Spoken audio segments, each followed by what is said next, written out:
दोस्तों, चंडीगढ़ के city hospital में अंजलि ने अपने कैबिन में बैठी हुई थी कि तभी कुछ लोग भागते दौड़ते वहां आते हैं और अंजलि के सामने हाथ जोड़कर खड़े हो जाते हैं और कहते हैं कि डॉक्टर साहिबा हमारे मरीज को बचा लीजिए, उनकी जान खतरे में है, वह बच नहीं पाएगा। अंजलि कहती है कि धीरज रखिए और आराम से मुझे बताइए वजह क्या है। वे दोनों आदमी जो बाहर से आए थे वह कहते हैं कि साहब, हमारी मरीज का एक्सीडेंट हो गया है और वह बहुत गंभीर है, जल्दी से आप उसका ट्रीटमेंट शुरू कर दीजिए वरना उसकी जान जा सकती है। अंजलि फ़ौरन उनके साथ आती है और उस मरीज को वेंटिलेटर पर लिटा कर ले आया जाता है अंदर। जैसे ही अंजलि की नज़र उस मरीज पर पड़ती है जो जख्मी हालात में था और देखते ही अंजलि की आंखों से आंसू बहने लगते हैं। बड़ी मुश्किल से वो अपने आंखों से उन आंसुओं को रोकती है और फिर पहुंच जाती है अपने कैबिन में। वहाँ कुछ डॉक्टर को बुलाती है और उनको दिशा निर्देश देती है और फिर उसका इलाज शुरू हो जाता है। तो आखिर दोस्तों, वो कौन था मरीज जिसको देखकर कि इतनी बड़ी डॉक्टर अंजलि की आंखों से आंसू शुरू हो गए थे? और सिटी हॉस्पिटल की वो ऑनर थी अंजलि और छोटी डॉक्टर नहीं थी, एक बड़ी डॉक्टर थी अंजलि। तो चलिए दोस्तों, पूरी कहानी आपको विस्तार से सुनाती हूँ। मैं आपकी दोस्त और आप सबकी ज़िंदगी में आपके लिए लेकर आई हूँ चंडीगढ़ की यह रत्नात्मक। बस आप लोगों से एक रिक्वेस्ट है कि प्लीज़ चैनल को सब्सक्राइब करें और दोस्तों वीडियो लाइक करना ना भूलें। हमारी मेहनत को देखते हुए एक लाइक तो हमारे लिए बनता ही है। जिन दोस्तों ने कमेंट किया है सबके नामों की लिस्ट मेरे पास मौजूद है, आपके नाम विस्तार पूर्वक लूँगा। चलिए शुरू करती हूँ कहानी को। दो दोस्तों बात 2014 की है। अंजलि उस वक्त में पढ़ाई कर रही थी। अंजलि का सपना था कि वह पढ़ लिख कर डॉक्टर बनेगी। उसके माता पिता की हर तरफ से अंजलि को खूब छूट दिए गए थे कि बेटी, तुम जितना पढ़ना चाहो उतना पढ़ सकती हो, जिस फील्ड में अपना कैरियर बनाना चाहती हो उस फील्ड में अपना कैरियर बना सकती हो, हमें कोई ऐतराज़ नहीं है। आगे भविष्य में तुम्हें जो करना है उसके लिए हमारी तरफ से पूरी छूट है। लेकिन एक बात ध्यान रखना बेटी, जब कैरियर बनाने की बात आती है ना, तो फिर अपने आप को बड़ा संभालना पड़ता है और एक लड़की को खास करके अपने आप को जितना संभाल करके चलेगी उतना ही उसके लिए फ़ायदेमंद होगा। बाप का इशारा बेटी समझ रही थी कि वह किस तरफ इशारा कर रहे हैं, यानी उनका सीधा सीधा कहने का मकसद यही था कि वह किसी लड़के के प्यार के चक्कर में ना पड़े। लेकिन अंजलि जिस कॉलेज में पढ़ती थी उस कॉलेज में राहुल नाम का एक लड़का पढ़ता था। दोनों हम उम्र थे और दोनों एक ही क्लास के छात्र थे। इस वजह से अंजलि का राहुल से चक्कर चल जाता है, यानी उसकी आंखें लड़ जाती है। बात पता चलते चलते अंजलि के माँ बाप तक पहुँच जाती है। जब अंजलि के माँ बाप को इस बात का पता चलता है कि बेटी प्यार के चक्कर में पड़ गई है, तो अब उनको फ़िक्र सताने लगी कि इससे पहले कि उनकी बेटी उनकी इज्जत का कचरा करे, वह उसकी शादी कराकर उसका घर बसा देना चाहते थे। इज्जत के साथ उनको घर भेज देना चाहते थे। बाप ने बेटी को पहले ही समझाया था कि अपने कदम बहकने मत देना, लेकिन यह उम्र लगभग 2014 साल की ऐसी ही होती है कि उसमें अपने आप को कितना ही कंट्रोल करो ना रख लो, लेकिन अक्सर कदम बहक जाते थे। राहुल और अंजलि की मुलाकातें जो है वह बढ़ते बढ़ते अब इस हद तक पहुंच चुकी थी कि जब भी उसे टाइम मिलता कॉलेज के बाद वह अक्सर पार्कों में, रेस्टोरेंटों में, कॉफ़ी शॉप पर अपना टाइम गुजार लेते थे। उसके बाद जब अंजलि को पता चलता है कि उसके पिता उसके लिए कोई लड़का तलाश कर रहे हैं तो वह कांप जाती है शादी के नाम से, क्योंकि एक जो अंजलि का सपना डॉक्टर बनने का था, दूसरा वो अभी शादी करना ही नहीं चाहती थी। इसलिए उन्हें अपने घर वालों से साफ तौर पर कह दी कि मेरी अभी शादी करने की ना ही तो उम्र है और ना ही मेरा कोई अभी इरादा है, इसलिए आप मेरी शादी की फ़िक्र छोड़ दो। अंजलि के पिता कहते हैं कि बेटी ऐसा नहीं है, अगर ज़रा सी ऊंच नीच हो गई तो लड़की हो तो मैं समाज में किसी को मुंह दिखाने लायक नहीं रहूँगा। तुम्हारी पढ़ाई की बात, तुम शादी के बाद भी अपनी पढ़ाई पूरी कर सकती हो। तुम्हारा पति जो होगा, हम उससे जिस लड़के से तुम्हारी शादी करेंगे यह शर्त पहले हमारी रहेगी कि शादी के बाद हमारी बेटी पढ़ती रहेगी। जब तक भी वह पढ़ना चाहे उसके ऊपर कोई पाबंदी किसी तरह की नहीं होगी। अंजलि अपने बाप के सामने बहुत मित्रता करती है, खुशामद करती है, लेकिन उसका बाप नहीं मानता है। आखिरकार एक लड़का उनको चंडीगढ़ में ही पसंद आ जाता है और फिर उसके साथ उसका रिश्ता तय करते हैं। जब अंजलि के पिता अजय को देखते हैं तो वह कदकाठी में और एक बिजनेसमैन था, जो कि वह बहुत अच्छा कारोबार था, जिसका चंडीगढ़ अंदर ही उसको देख कर के पसंद कर लेते हैं और फिर शादी की तारीख तय कर देते हैं। और आखिरकार वह दिन भी आ जाता है जब अंजलि की शादी का दिन था। अंजलि ना चाहते हुए भी दुल्हन बन जाती है और फिर अपने माँ बाप की खुशी के लिए वह इस रिश्ते को कबूल करने के बाद संजय के साथ शादी के बंधन में बन जाती है। जब संजय के साथ अंजलि की शादी होती है तो अजय अंजलि को पाकर के बहुत खुश था, क्योंकि अंजलि एक तो बहुत खूबसूरत थी, दूसरे ऊपर से पढ़ी लिखी बहुत ज़्यादा थी। शादी होने के बाद दोनों की गृहस्थी बहुत बढ़ी तरीके से चल रही थी। अंजलि ने अजय से कहा कि मैं अपनी पढ़ाई पूरी नहीं कर सकी थी, इसलिए मैं अपनी पढ़ाई जारी रखूंगी और मुझे जो है आगे चलकर के डॉक्टर बनना है। अजय ने भी उसको कह दिया कि मुझे कोई ऐतराज़ नहीं है, तुम अपनी पढ़ाई पूरी करती रहो। उधर अजय शादी होने के बाद अपनी खूबसूरत पत्नी को पाकर बेहद खूबसूरत पत्नी थी, ऊपर से उसने सब काम धंधे के ऊपर ध्यान रखती थी।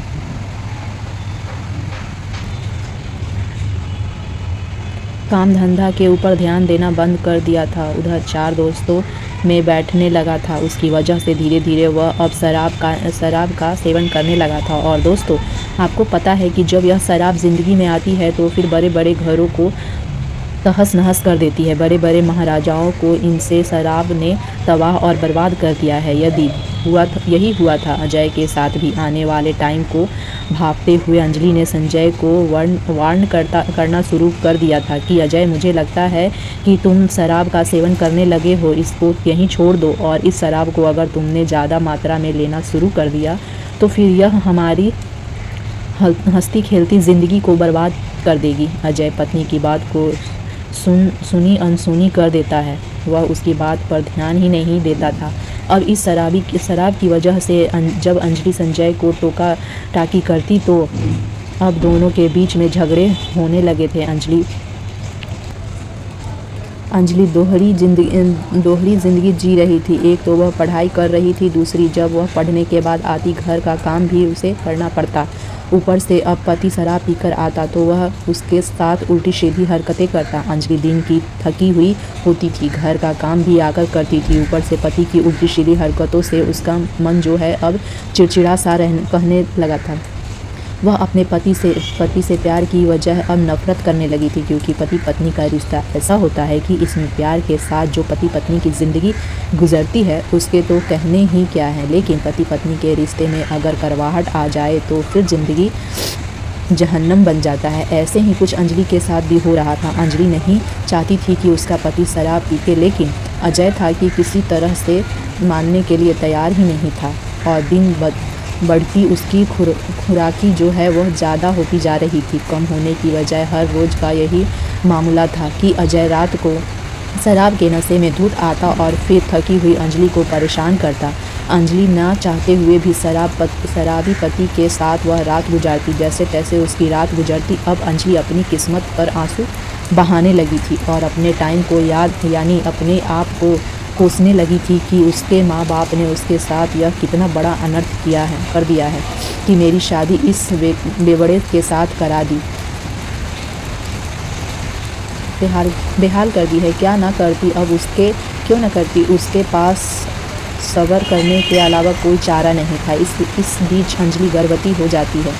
गर्भवती होने के बाद वह अपने पति अजय से बताती है कि इस बच्चे की खातिर, इस बच्चे का वास्ता जो हमारी ज़िंदगी में नई खुशियाँ लेकर आने वाला है, तुम शराब को छोड़ दो, अपनी गृहस्थी पर ध्यान दो, अपने कारोबार पर ध्यान दो, नहीं तो इस तरह से सब कुछ बिखर जाएगा, सब कुछ बर्बाद हो जाएगा। लेकिन अजय के कानों पर जू तक नहीं रेंगती और वह अपनी ज़िंदगी में मस्त इसी तरह से करता रहता जिस तरह से वह कर रहा था। आए दिन दोनों के बीच में झगड़ा होता रहता। अब तो वह बात यहाँ तक पहुँच गई थी कि अजय अंजलि के साथ अब मारपीट भी कर दिया करता था। एक दिन दोनों के बीच में जब हाथापाई हुई तो अजय ने अंजलि के पेट पर ऐसी लात मारी कि उसका गर्भपात हो गया। अंजलि का गर्भपात होने के बाद में अंजलि को बहुत बड़ी ठेस लगी है और वह फिर अजय से अलग होने का निर्णय ले लेती है। अपने मायके पहुंच जाती है। सारी बात वह अपने बाप को बताती है और कहती है कि मेरी ज़िंदगी जिस दिन से शादी हुई है कुछ महीने तक तो ठीक चली, लेकिन उसके बाद नर्क बन गई है। लगभग 1 साल का समय होकर आ गया है। अजय किसी भी तरह सुनने को और मानने को तैयार नहीं है। अजय ने मेरे साथ बदतमीजी की हद यह कर दी है कि मेरे गर्भ में ठहरा हुआ बच्चा जो था उसका भी देहांत हो गया, यानी वह भी खत्म हो गया। अजय के बारे में अंजलि के पिता यह सारी बात सुनने के बाद उसको भी बड़ा धक्का लगता है। कोई भी माता पिता अपने औलाद के बारे में यह नहीं चाहते उनकी औलाद दुखी रहे, बेहाल रहे। अंजलि का फैसला जो था वह अटल था कि वह अब अजय के साथ नहीं रहेगी। अंजलि अजय के साथ किसी भी हाल में रहना नहीं चाहती थी, इसलिए चंडीगढ़ कोर्ट में अंजलि तलाक का मुकदमा दायर कर दिया था। अपने पति से छुटकारा पाने के लिए कोर्ट में अपने केस फाइल कर देती है। लगभग 2-4 महीने की बहस के बाद ही उसका फैसला आ जाता है, और जब अंजलि और अजय दोनों पत्नी का कानून तौर से अलग हो जाते हैं और बेहाल अजय को अपनी गलती पर एहसास होता है और वह अंजलि से माफ़ी मांगता है और उसे कहता है कि वापस मेरी ज़िंदगी में दोबारा आ जाओ, मुझे माफ़ कर दो। जो भी हुआ वह हुआ, भले ही कोर्ट ने हमें अलग कर दिया हो, लेकिन आगे भविष्य में मैं कभी भी ऐसी गलती नहीं करूँगा और मैं अब सुधर चुका हूँ। लेकिन अंजलि ने जो फैसला ले लिया था वह ले ही लिया था। वह किसी भी तरह से अब पलटने के लिए तैयार नहीं थी। अंजलि साफ तौर से कह देती है कि अब मैं तुम्हारी पत्नी नहीं हूँ। कानूनन तौर से हम दोनों अलग अलग हो गए हैं, हम दोनों के रास्ते अलग हैं। तुम अपनी अलग ज़िंदगी गुजारो, मैं अपनी अलग ज़िंदगी गुजार रही हूँ।